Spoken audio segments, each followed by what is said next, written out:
This video is brought to you by Squarespace. Whether it's your new profession or just a lifelong passion, start your journey to website glory with Squarespace. Check out their amazing all-in-one platform through the link in the description below. More on them in a bit.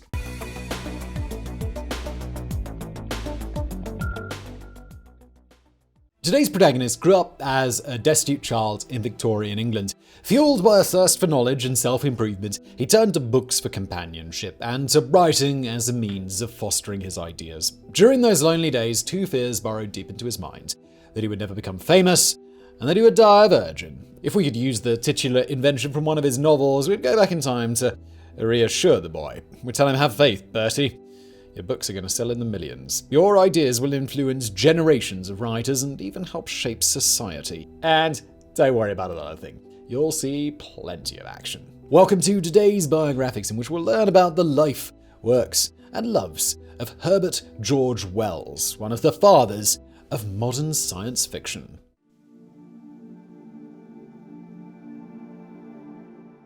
Herbert George Wells was born on the 21st of September 1866 in Bromley, Kent, in England, youngest of 4 children. The whole family referred to him as Bertie. His father was Joseph, known as Joe, a former gardener and professional cricketer, now turned shopkeeper. Mother Sarah had been a lady's maid before marrying Joe and founding their unsuccessful business venture, Atlas House, a shop selling chinaware and sporting goods. Joe and Sarah did not have a happy marriage. Financial woes only added to the discord, which grew naturally out of the differences of character.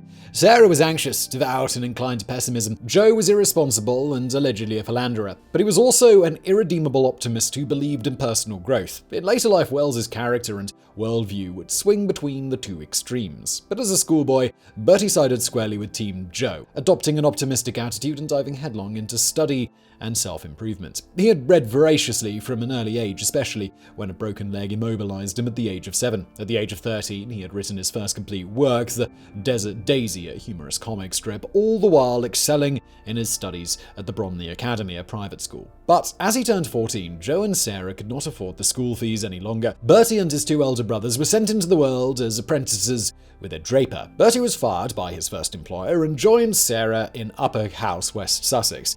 Having separated from Joe, she became the housekeeper of this upper-class residence. Here, Bertie took to studying Latin and sciences, necessary steps to become a chemist apprentice. Needless to say, he excelled in all scientific subjects.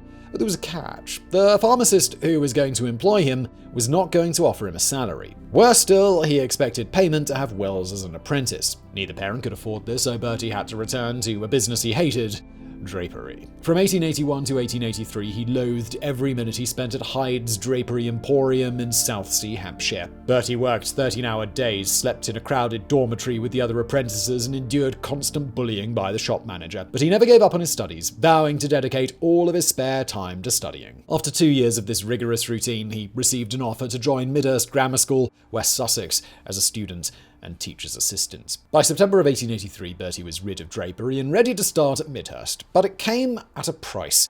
To leave the apprenticeship, Hyde's Emporium demanded a fee, which Sarah paid by draining her life savings. Was it a good investment?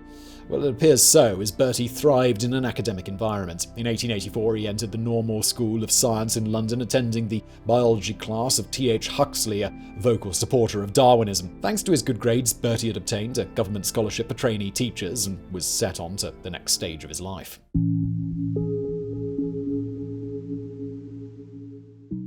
Bertie loved Huxley's biology and zoology lessons, the influence of which would be found in his latter works. But after his favourite professor fell ill, Bertie realised that the rest of the faculty was not up to scratch. After a brilliant first year, the young Wells gradually neglected his studies, plunging into extracurricular activities. He dedicated most of his time to literature and politics, preaching socialism at student debating societies and attracting a circle of open-minded, rebellious students. With their help, he founded the Science School's Journal, which became a vehicle for his first efforts at scientific romance, the genre that we now call science fiction. One of these was the Chronic Argonauts, the first incarnation of what would later become the Time Machine. With all that going on, who had the time to study?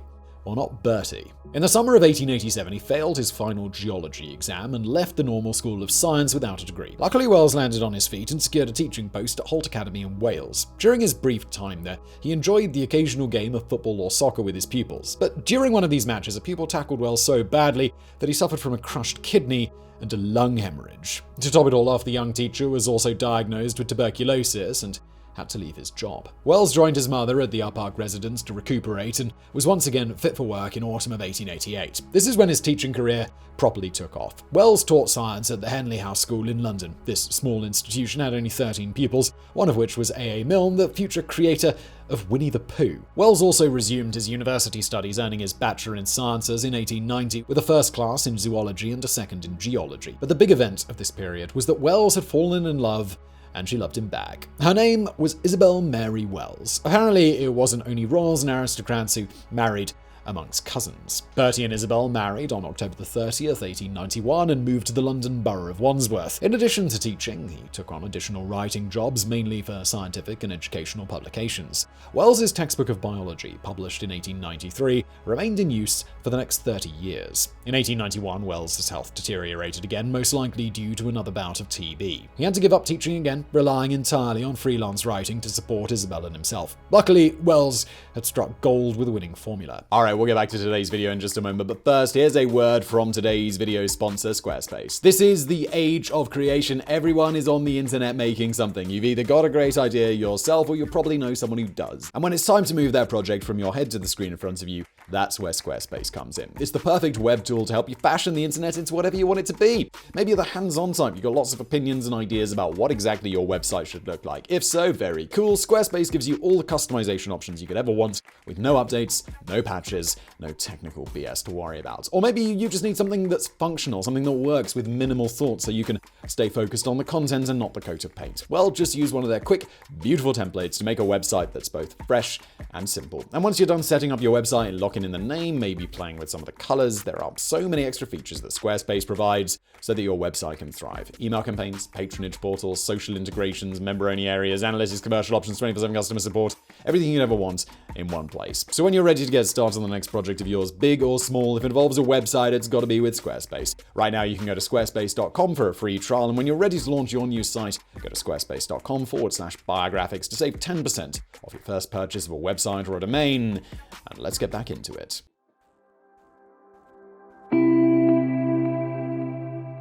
After some of his rigorous scientific articles had been rejected by publishers, he returned to the genre of scientific romance, which he expressed in the form of adventurous short stories and prophetic writings on the future of society. The late Victorian period had a thirst for adventurous tales, which combined wild imagination and plausible science in the wake of French author Jules Verne. And Wells would give them just what they needed with his first novel, The Time Machine, published in 1895. Wells's unnamed time traveler hops to the year 802,701 thanks to his invention. The future society appears to be a utopia in which the descendants of humans, the Eloi, live free from labor and from need inside communal accommodation. But the traveler soon finds out that the Eloi live in constant fear of the brutish Morlocks, who live underground, performing all menial tasks needed to keep society going. The Morlocks, also descendants of the human race, crawl out at night to feast on the passive Eloi. The traveler speculates that the class divide between the rich and the poor in the future has become so extreme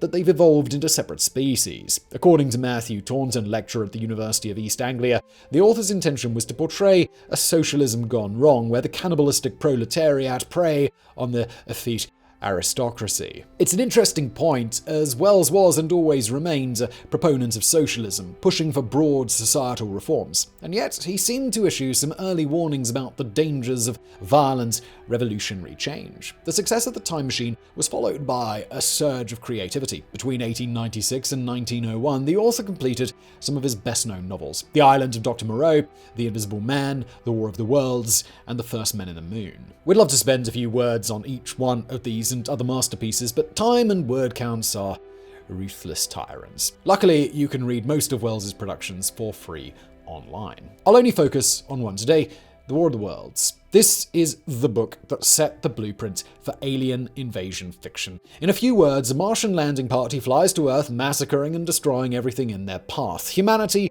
is defenseless until Jeff Goldblum and Will Smith hack into the alien internet with a computer virus. So, no, not this one. The original plotline came from Bertie's brother Frank. While trekking across Surrey and Kent, Frank remarked, "Suppose some beings from another planet were to drop out of the sky suddenly." Wells combined Frank's suggestion with a popular genre in the Victorian period, invasion literature. Novels like The Battle of Dorking depicted the British military fighting the invasion of technologically superior enemies, for example, the German Second Reich or a Franco-Russian alliance. Formidable enemies, but still human enemies nonetheless. Wells imagines the landing of an unstoppable extraterrestrial force wielding weapons of mass destruction beyond anything humanity had devised thus far. What really strikes home is that the invasion is not described from the point of view of a politician, a scientist, or a military leader in some large city, as it would become a later staple of the genre. No, Wells's unnamed protagonist is just some ordinary Joe who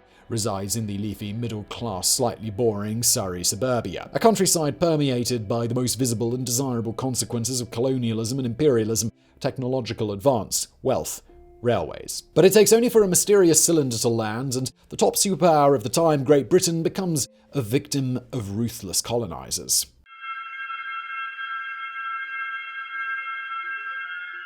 The success of his scientific romance novels brought wealth and recognition to Mr. Wells, but he had loftier ambitions. He craved recognition as a serious intellectual. So in the early years of the 20th century, the author directed his efforts towards a series of semi-autobiographical novels and social essays in which he forecasted a desirable future for humanity. Love and Mr. Lewisham, published in 1900, draws heavily from Wells's own life and experiences. The protagonist, Mr. Lewisham, is an impoverished yet ambitious science teacher with grand plans to climb the social ladder. These plans are largely thrown into the wind when he's distracted by a passionate on-and-off relationship with the beautiful Ethel Henderson. They eventually marry, although their relationship is complicated by the shenanigans of Ethel's stepfather, a mystic, medium, and con man. Eventually, Lewisham must admit defeat. His plans for a brighter future will never come to fruition. Bitterly, he concludes, "The future, what are weenie of us but servants or traitors to that?" The novel Kipps of 1905 contains yet more autobiographical elements. The titular character is adopted by a couple of shopkeepers in Kent and is later apprenticed to a draper. When Kipps inherits a fortune from a long-lost grandfather, he has to negotiate the complex rules of the English class system. As you may have inferred, social mobility and class relations are recurring topics of Wells's, appearing also in his futuristic social writings such as Anticipations of 1901 and A Modern Utopia of 1905. In his Anticipations, Wells predicted a world unified into a single state, at peace with itself, rationally governed by a middle class of scientists. Most languages will disappear, with only English, French, and Chinese being spoken by future societies. These will be split into 4 classes: a shareholding class at the top, a productive middle class of mechanics and engineers, a non-productive middle class of clerks and mid-level managers, and finally, the abyss, people without property nor clear role in the functioning of society. Taking a dark turn, Wells indicates that a successful world government is the one who educates, sterilizes, exports, or poisons its people of the abyss. In other words, eugenics, a concept which the writer thankfully abandoned shortly thereafter. During those years, Wells did not abandon science fiction completely. In the early 1900s, his scientific romances explored the potential of military technology on the evolution of society. Their short story, The Land Ironclads of 1903, introduces the concept of an armored, all-terrain fighting vehicle. Winston Churchill later claimed that this story inspired the creation of the tank. His later novels, The War in the Air and The World Set Free, prophesize the introduction of long-range air bombing raids and even atomic weapons. In both works, the use of these weapons brings about a total collapse of society. But in The World Set Free, this is followed by the creation of a new, peaceful, and prosperous world order in which all nations submit to a single government. Wells's growing fame attracted the attention of the Fabian Society, a group of socialist intellectuals, proponents of gradual social reform. Leading figures included playwright George Bernard Shaw and founders of the London School of Economics, Beatrice and Sidney Webb. In 1903, they invited Wells to join their ranks, but he soon disagreed with them. He accused the society of being little more than a debate club for middle-class socialists who lacked the drive for real change. From their side, the Fabians were quick to retaliate, attacking Wells because of his promiscuous and immoral love life.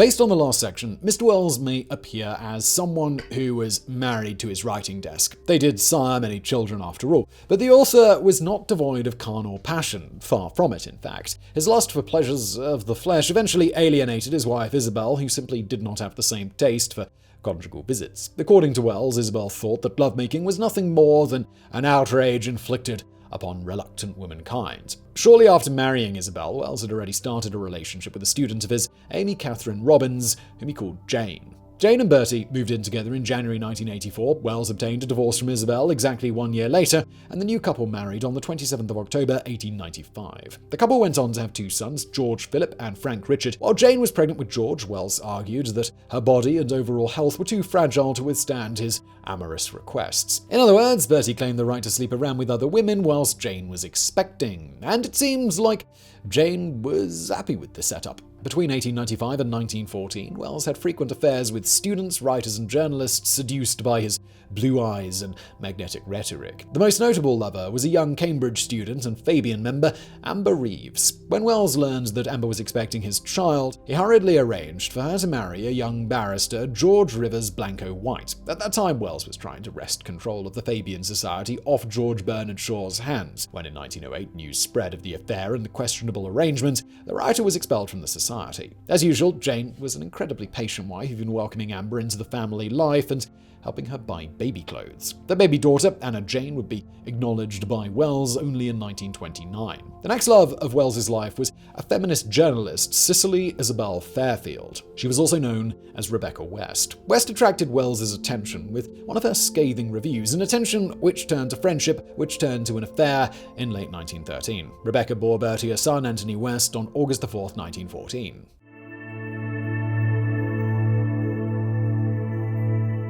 Just as baby Anthony cried his way into life, Great Britain was declaring war on Germany. World War I was breaking out, a conflict that would see many of Wells's most deadly anticipations leap from the page into reality. The writer was not a pacifist. He wrote a series of passionate articles blaming squarely the Central Empires for plunging the world into deadly chaos. Only their defeat could put an end to widespread militarism and restore lasting peace on Earth. These articles were later collected in the volume The War That Will End the War in 1914, a book which popularized the phrase "the war to end all wars," coined by Wells but later attributed to US President Woodrow Wilson. Wells was too old to join the fight, of course, but he did serve the war effort. In 1918, he was recruited by the Ministry of Propaganda, where his duty was to draft the war aims of the Triple Entente. As a supporter of a unified world government to ensure peace, Wells included among these aims the setting up of the League of Nations. In the interwar years, this organization proved largely ineffective, and its chief proponent became one of its worst critics. Not an uncommon pattern in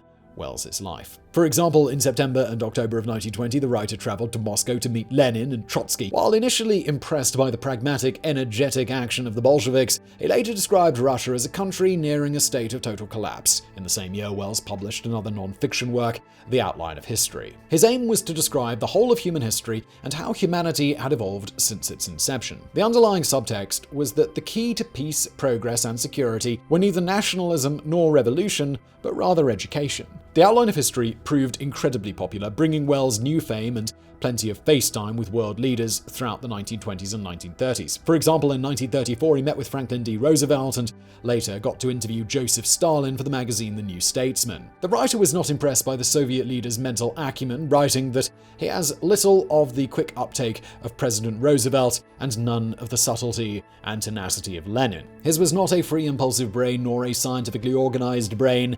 It was a trained Leninist Marxist brain. The two disagreed on the present and future of capitalism. According to Wells, it was a doomed system which needed to be reformed peacefully to achieve economic justice for all classes, while Stalin believed that capitalism was still too strong and needed to be violently torn down. Despite their differences, Wells left the interview with an overall positive impression of the Georgian dictator. "I've never met a man more fair, candid, and honest." Whilst dabbling in the world's current affairs, Bertie did not neglect his more private affairs. He had parted ways with Rebecca West in 1923, and his long-suffering wife Jane died of cancer in 1927. But the sprightly 61-year-old still yearned for love and quickly started a new relationship with 22-year-old Dutch socialist Odette Kuhn. When the affair ended a few years later, Bertie rekindled his acquaintance with an old flame, Russian Baroness Mora Bamberg. Mora was an interesting character who had been involved in a failed plot to overthrow Lenin and may have also been an informant for the Bolshevik secret police, the Cheka. The two had met in 1920 during Wells's visit to Moscow. Maura, at the time, was the mistress of political activist Maxim Gorky, but Bertie did not seem to mind while they spent a torrid night of love together. Maura reached London in 1933 and the two became a permanent item. Wells proposed to Budberg several times, unsuccessfully. Nonetheless, the Baroness remained by his side until his final days. In that same year, the author published his next great piece of speculative fiction, The Shape of Things to Come. The book depicts a future Second World War kicked off by a Nazi invasion of Poland, prescient. We know. The planet descends into chaos, barbarity, and further wars until humanity is rescued by an organization of air pilots. They establish a worldwide government, the benevolent dictatorship of the air, which promotes science, wipes out religion, and initiates the path to a utopian society. Wells even adapted the novel into the script of the movie Things to Come, directed by William Cameron Menzies in 1936. Only 3 years later, truth proved again to be almost on par with fiction when World War II broke out. The aging Wells was distraught and dismayed by the nation's will to tear each other apart. Understandably, his outlook on the future of mankind was bleak. This would be reflected in his last published work, Mind at the End of Its Tether of 1945. The short book predicts the inevitable end of humanity, doomed to extinction due to its inability to control its own destructive progress.